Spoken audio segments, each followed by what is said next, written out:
Selamat datang kembali di channel ZL Multimedia. Siapkan rokok dan kopi Anda. Oke Kang. Film diawali dengan sebuah adegan kucing yang melambai-lambai.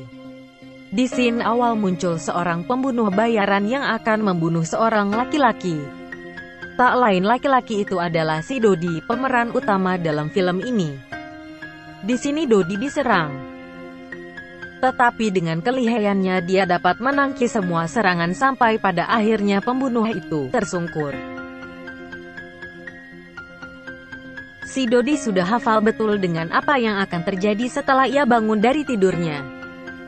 Waktu penyerangan helikopter datang, dan waktu untuk melompat keluar gedung pun dia sudah hafal. Dodi sendiri sudah mengalami kejadian ini berulang-ulang kali. Setidaknya sudah 140 kali kejadian yang sama dialaminya setiap hari. Oke, kita mulai filmnya. Film ini berjudul Boss Level, yang dirilis pada tahun 2020. Lanjut scene di mana hari berulang kembali setelah Dodi tewas pada percobaan ke-140 kali. Di scene ini menceritakan perjuangan Dodi di hari ke-79. Seperti biasa Dodi sudah hafal dengan apa yang akan terjadi setelah dia bangun tidur. Penyerangan pagi hari. Helikopter, tetapi dia lupa akan helikopter yang akan menembakinya lalu dia pun tewas lagi. Di hari-hari sebelumnya Dodi tewas dengan cara yang belum dia ketahui sebelumnya. Dengan orang-orang yang berbeda. Setiap dia lolos dari kejaran orang baru pasti selalu ada orang baru yang akan membunuhnya. Seperti biasa, dia akan kembali lagi pada pagi hari di mana dia diserang seorang pembunuh. Pada percobaan ke-88 dia terbunuh oleh seorang bocil yang memberinya bom. Dodi bingung dengan apa yang terjadi, kenapa hari-harinya selalu berulang ketika dia tewas terbunuh. Bahkan itu sudah berulang ratusan kali. Akhirnya si Dodi mencoba menghubungi pacarnya. Dia ingin mencari tahu kenapa dia selalu diincar pembunuh dan harinya berulang-ulang. Scene berpindah di sebuah ruangan laboratorium, di mana hari ini adalah hari sebelum terjadi penyerangan di pagi hari atau kematian yang berulang-ulang. Di sini Dodi bertemu dengan sang pacar. Di dalam ruangan ini pembicaraan mereka berdua diketahui dan direkam oleh bos dari sang pacar. Pacar Dodi menunjukkan sebuah mesin yang sangat canggih.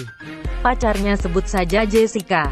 Jessica menjelaskan bahwa mesin itu berfungsi sebagai mesin waktu. Dan mesin itu bisa berdampak besar bagi planet bumi apabila tidak digunakan secara benar. Bos dari Jessica mencurigai Dodi. Si bos menganggap Dodi tahu terlalu banyak tentang proyek tersebut. Datanglah tangan kanan si bos untuk menyuruh Dodi keluar dari ruangan itu. Tetapi Jessica meminta waktu sebentar untuk berbicara dengan Dodi dengan alasan dia akan melamar kerja di perusahaan tersebut.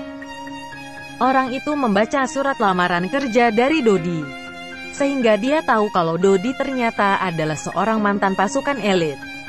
Pada akhir pembicaraan Jessica mengambil beberapa bagian dari tubuh Dodi. Jessica memotong rambut Dodi tanpa alasan yang pasti. Dodi pun keluar dari ruangan tersebut setelah urusannya dengan Jessica selesai. Sebelum pergi Jessica membisikkan sesuatu yaitu, Osiris, Osiris. Pada malam harinya Jessica membawa sesuatu yang di dalamnya berisi rambut Dodi. Lalu ia meletakkannya di dalam mesin waktu. Scene berpindah pada sebuah kafe dan bertemu perempuan lalu membawanya ke rumah. Disitulah awal mula di mana hari akan berulang setelah ia terbunuh. Sampailah dia di Susaha ke-141. Hari berulang seperti biasanya. Lalu Dodi teringat akan ucapan Jessica tentang sebuah buku dan kata Osiris. Ia menemukan bukunya, tapi sayang dia lupa dengan helikopternya. Dodi tewas lagi. Usaha ke-142, usaha ke-143, usaha ke-144. Dia sudah mulai hafal dengan kejadian-kejadian sebelumnya, sehingga bisa melewatinya sampai bertemu dengan anaknya yang bernama Yo. Di sini Sio belum mengetahui jika si Dodi adalah ayahnya. Jessica tidak pernah memberitahu si Jo kalau Dodi adalah ayah kandungnya. Mereka berdua berjalan dan mengobrol dengan maksud si Dodi memberitahu jika ia adalah ayahnya. Tetapi pandangan si Dodi tertuju pada jam dan menyadari bahwa waktu lebih lama dari biasanya. Itu disebabkan karena dia berada di dalam ruangan yang terbuat dari logam atau besi. Disitulah dia menyadari bahwa dia sedang dilacak pada saat tidak berada di ruangan yang terbuat dari logam, sehingga dengan gampangnya dia temukan oleh pembunuh. Usaha berikutnya dia mulai bertanya kepada para pembunuh bagaimana mereka bisa melacaknya. Tapi Dodi tak membuahkan hasil.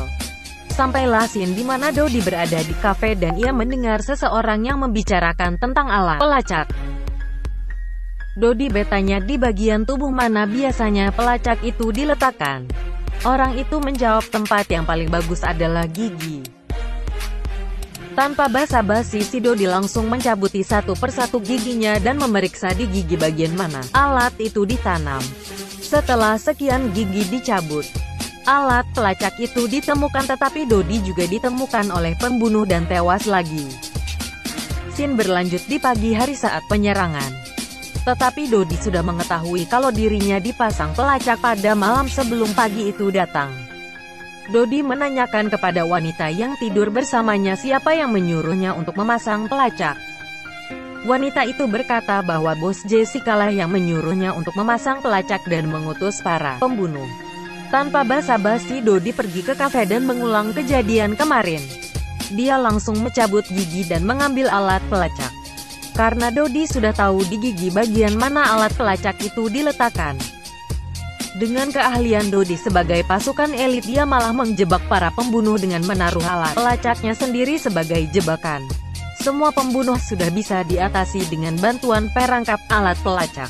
Sekarang tinggal 2 orang lagi, yaitu bos Jessica dan anak buahnya. Dodi mencoba menerobos gedung perusahaan tersebut, tapi tidak semulus yang ia pikirkan. Usaha-usaha terus dilakukan berulang-ulang karena si Dodi selalu terbunuh oleh penjaga yang ada di gedung. Dodi akhirnya sampai di ruangan terakhir, di mana ruangan itu adalah tempat bos Jessica. Tapi Dodi salah perkiraan. Penjaga si bos masih tersisa satu, yaitu Guan Jin, sang ahli pedang yang sangat sulit dikalahkan oleh si Dodi. Setelah beberapa usaha melawan Guan Jin, Dodi selalu kalah dan terbunuh. Pada saat Dodi sekarat, bos Jessica menceritakan suatu informasi.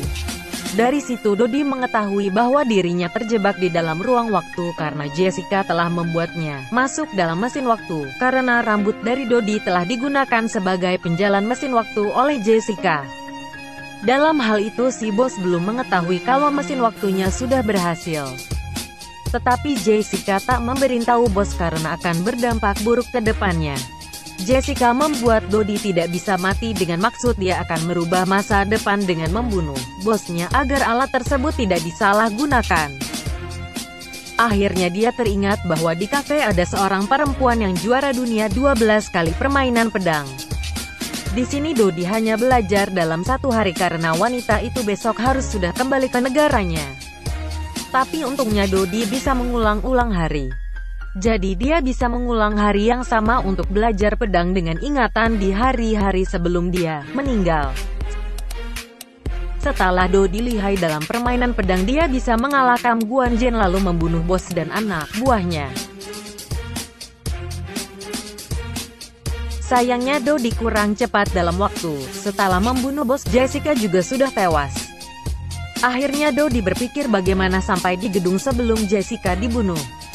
Dia menaiki helikopter agar bisa memangkas waktu, dan itu berhasil. Jessica bisa diselamatkan dan mematikan mesin waktu yang akan segera meledak. Seluruh dunia pun selamat dari bencana yang akan ditimbulkan dari mesin waktu tersebut. Film tamat.